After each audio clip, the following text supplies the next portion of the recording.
มาอันนี้ที่มาเฮ็ดน้ำซอสมักหมูปิ้งใส่ไปรากผักชีกระเทียม5 กีบใส่ลงไปไข่2 หัวพริกไทยป่นตาหมดใส่ลงไปตามที่ชอบนมจืด10 ช้อนใส่ไป1 2 9 10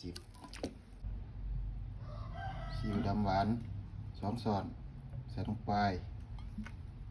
รสดี1 ช้อนมีสู้ไอ้มักก็ใส่บ่มักก็บ่ใส่นะครับ1 ช้อนฝาเขียว3 ช้อนอิ๊วขาว1 2 3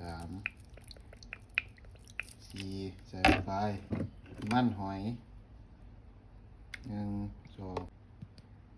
6น้ำมันพืช3 6ลงไป